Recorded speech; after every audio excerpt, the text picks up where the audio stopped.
morning. I'm Michaela from the AMM. I'm Mandy. And so today's video is just going to be essentially going over how to be safe with your firearm and then the fundamentals of said firearm. So we are going to be starting with the 3 rules of gun safety. There are several more out there by the NRA. None of them are bad. This is essentially treat every firearm as if it's loaded and dumbing it down to smaller steps because unfortunately some people needed it. Might cut that part. So first things first is safe direction. And safe direction is absolutely situational based. So when we're in the range, it's always pointed downrange when we're standing at the stations or at the booths, whatever situation we're finding ourselves in. If you are outside and there's nobody around you, it's usually pointed up if you're having to travel with it, or if there's a malfunction, something's gone wrong and you need to make sure it's clear, it's held up, muzzle pointed up towards the sky. Depending on what is above you, it might be the safest to put it down towards the ground if you're outside. It totally depends on what is around you at that moment, and making sure that you're not pointing the barrel towards a main entrance of any sort or an exit, so that way nobody's walking into it and being face to face with a muzzle of a gun. Most people don't enjoy walking into that. Check your surroundings before you do anything. And then finger off your trigger. I can speak and read. It's number 2. And so that one just means if you are not actively going to be shooting and squeezing the trigger at that second, it should be off of the trigger. So on the side of your firearm, above the trigger, and then below whatever the slide is. Marker. So there is nothing above us, it's just a ceiling. So safe direction in here is always going to be pointed up. We're on the 2nd story, so we don't want to point it down towards the floor since people have access to the bottom part. And then this is what I'm referring to by the finger on the side of the trigger. So it's not inside the trigger guard, which is this right here. And so it's not in direct contact with the trigger when we are not actively going to be shooting it. I'm gonna move your hand. Okay. You can have it here, but most people prefer not to, as to get ready to shoot, you then have to extend this finger and slide your hand up on the grip. There's a lot of movement that happens with that primary grip. So if you're having it here, it's already set to go within your hand, and then you can just move that finger into the trigger guard when you're ready to squeeze the trigger when you're on target. The last one is unloaded until you're ready. Over it. This is not the gun, it's fine. I appreciate that. So unless you're at the range, in your booth, or at your station, and you're going to actively be shooting within the next 5 seconds, it should not be loaded unless you're carrying it, which is a whole different section. So for that situation, you can see that the chamber, this part, is blocked back. And so even though there is a magazine in here, I'm gonna try to pop it out without, it's completely unloaded. So there's no way this is gonna discharge and cause anybody harm. There is nothing inside the barrel, I've double checked, and her magazine is completely unloaded. And then there's no round in here, as most rounds that have not been expended are going to just fall out of the chamber, which is the rearmost portion of your barrel back here for semi-automatics. So you can just see that that's unloaded, and then when we actually go into the range later on in the video, you will see what it looks like when a firearm is loaded. The 5 fundamentals of all shooting is based off of these ones right here. So this is what we'll be looking at. We have breath control, trigger control, aiming, hold control, and follow through. And all of which should be done every time you go to squeeze the trigger, whether it's a live round or a dummy round, which is referred to as dry firing. And dry firing is perfect for when you're learning how to shoot. Just make sure for most of your handguns or rifles that you have a snap tap, which is a dummy round, that won't damage your handgun and or rifle when you're practicing it. So breath control is very fun for me to teach. So when you're normally breathing at a resting respiratory rate. You're gonna have your inhale, your exhale, and then there's a natural pause point that happens. So we take our inhale, then we exhale. We don't fully exhale. We have a slight bit of reservoir here. And then we're gonna hold our breath right as that reservoir, that natural pause. We inhale, our arms come up with our chest because our chest cavity is filling with that oxygen. And then when we push that out all the way out, we are sort of concaving and we're minimizing the window of when we are going to have steady control of our firearm to squeeze that trigger. So as soon as you naturally exhale, but at that pause, you're gonna hold your breath here, and then you're gonna start squeezing that trigger at that time. So by the time you need to take another inhale, you've already set that round downrange. You have nothing to worry about. I should be about that. Your spiel is my favorite. So trigger control is the next one. No, you have me saying TH. Read it that way. Trigger control is the act of squeezing the trigger in a straight rearward motion without misaligning the front and the rear sight in your sight picture, which we'll go into in aiming. So next. So the trigger, you actually grab her. My Vanna white people. So again, nobody is above us. This is a completely unloaded firearm. I'm just having you drop the knife. It's okay. All right. So your index finger on your dominant hand is now your pew pew finger. Your trigger is going to sit on that fatty little pad on your first joint. So like where it first bends, it's going to sit right there. And so when you're going to, you can put it on there. I give you permission. And so that's when you can show them from, yep. And then we're gonna turn it this way so you can see this should be this is a little big for her, but it's going to be sitting right on that fatty part right here on your finger, and it's where you're gonna have most control when you're going to squeeze that trigger. And then it should be done straight to the rear, smooth as you possibly can. The first few times it's not going to be smooth because you might be nervous, you might be excited, whatever's going on, it's probably not going to be smooth. And so it should produce what's called a surprise break, not a, oh my God, surprise break. You're not gonna drop the firearm on me. Please don't, they're expensive. But it should be more that you thought you had more time until the round went off, which is great.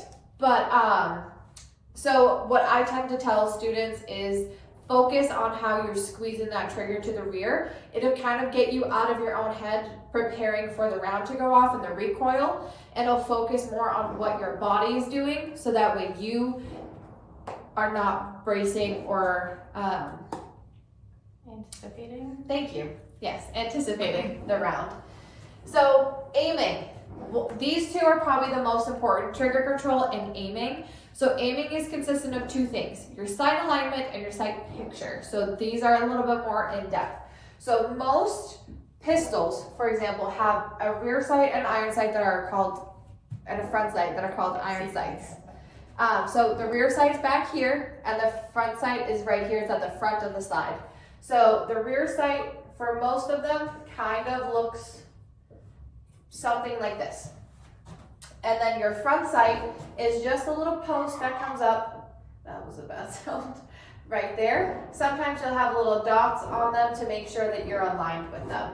So to achieve proper alignment between these three, you want to make sure that this is level across and evenly spaced on both sides. And so that way you can see front sight, you can also see the rear sight, and you put that front sight right in the middle and make sure it's flush and level up top. It'll make sure the firearm is going, if everything factory-wise is set where it needs to, it should be a level firearm going to where you're aiming at. Sight picture, I'm gonna erase this and redraw it. So, thank you. It's my artistic skill coming up.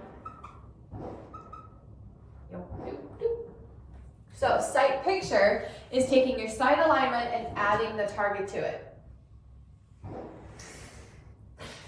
This is my oblong circle. Yeah, this is the bullseye.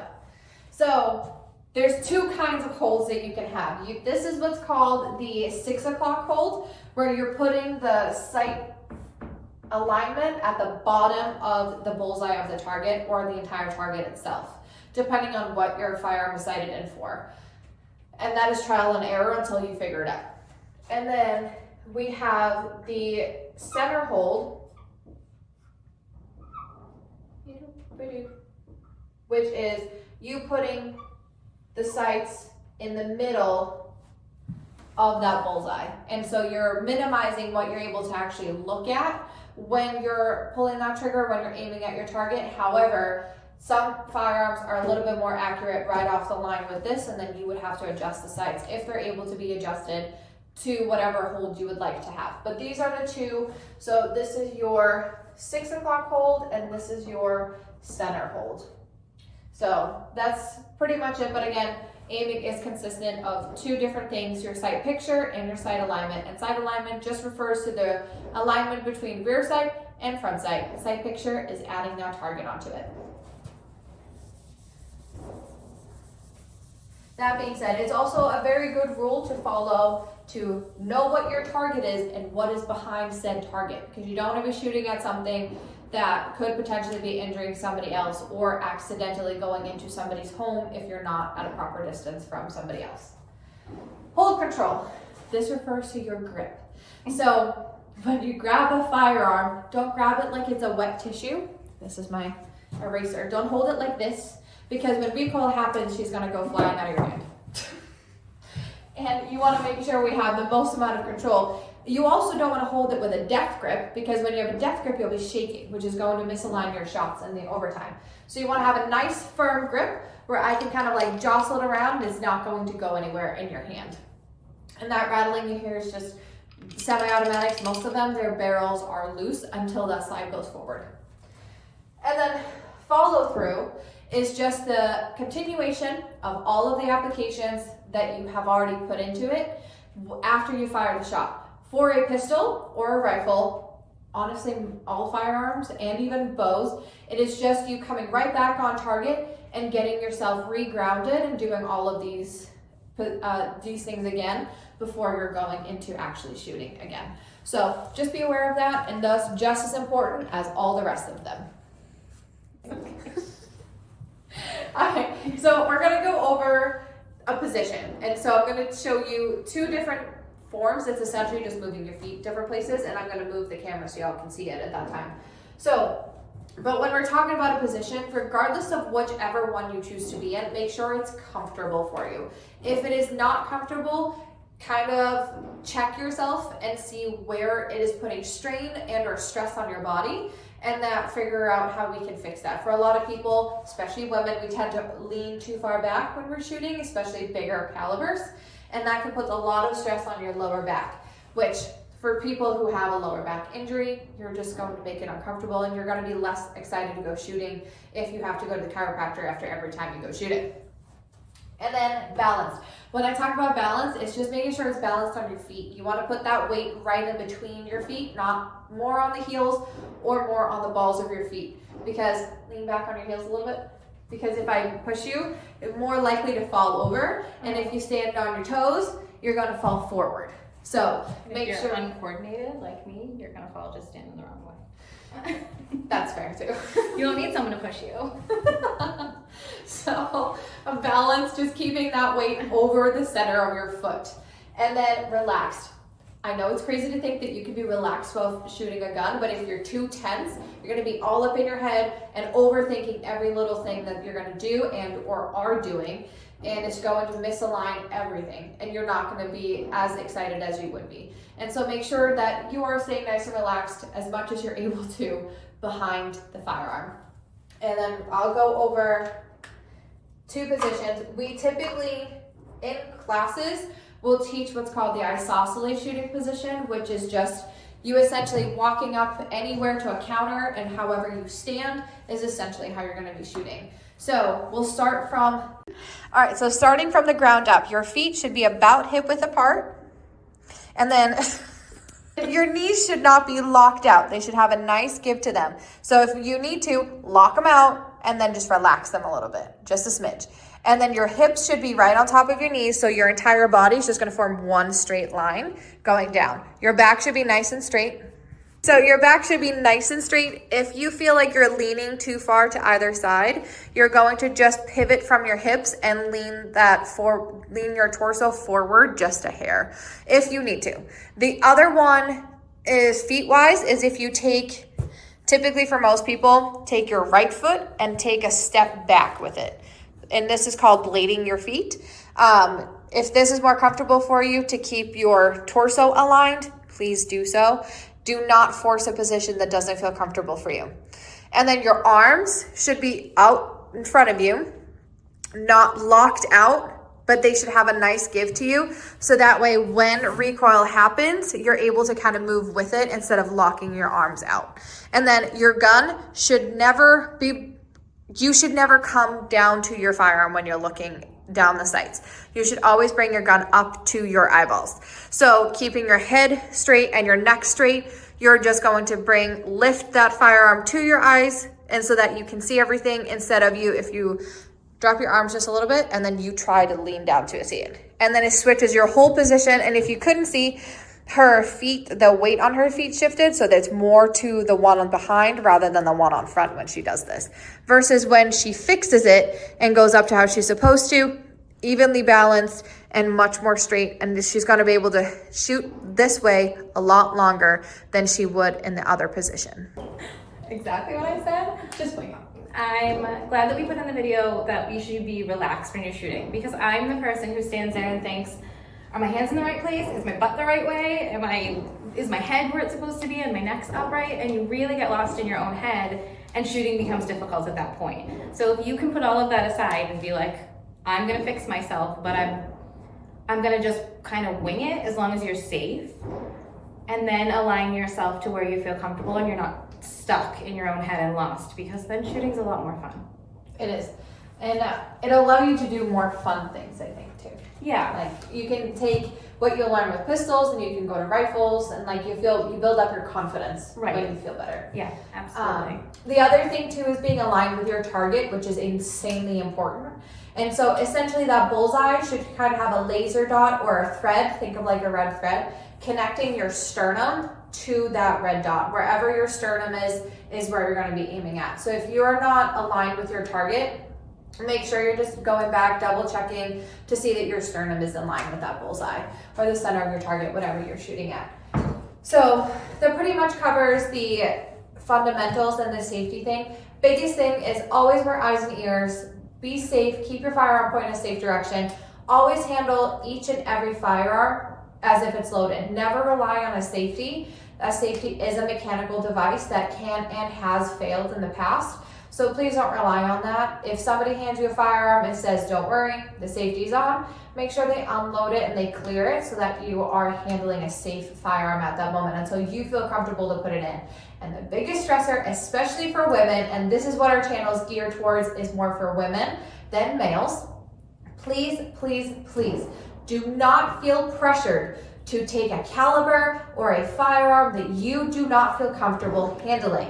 Just because somebody that you like or somebody that is in the range that thinks they're cocky and like, you can't shoot this. Okay, you're right, I can't. I'm not at that place yet. And that's okay.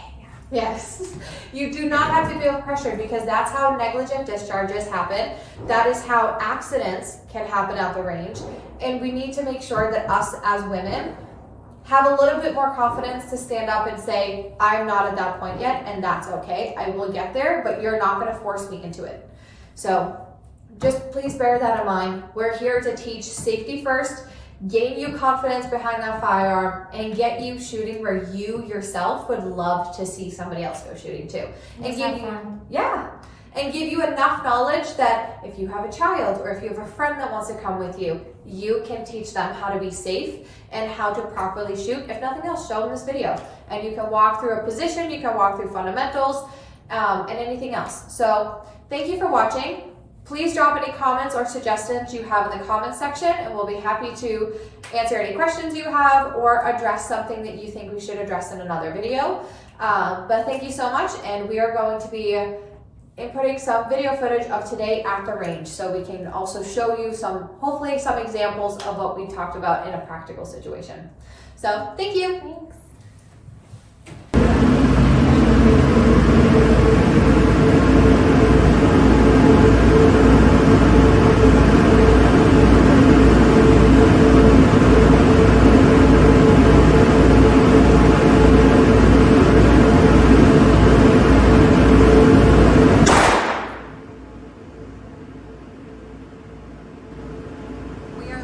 Here, and we're very proud of her. And you see how that followed through? She just brought it right back on target. She's getting herself situated again.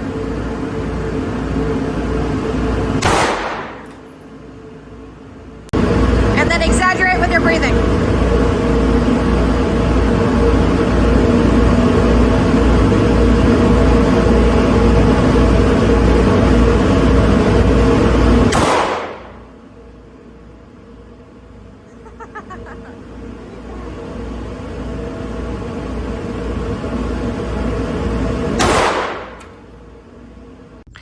All right, so we're gonna show proper grip. So your dominant hand is gonna form a V shape, and that is where the firearm is going to sit, right here. It's going to be perfectly in line here. So with your left hand or your non-dominant hand, you're gonna grab the firearm.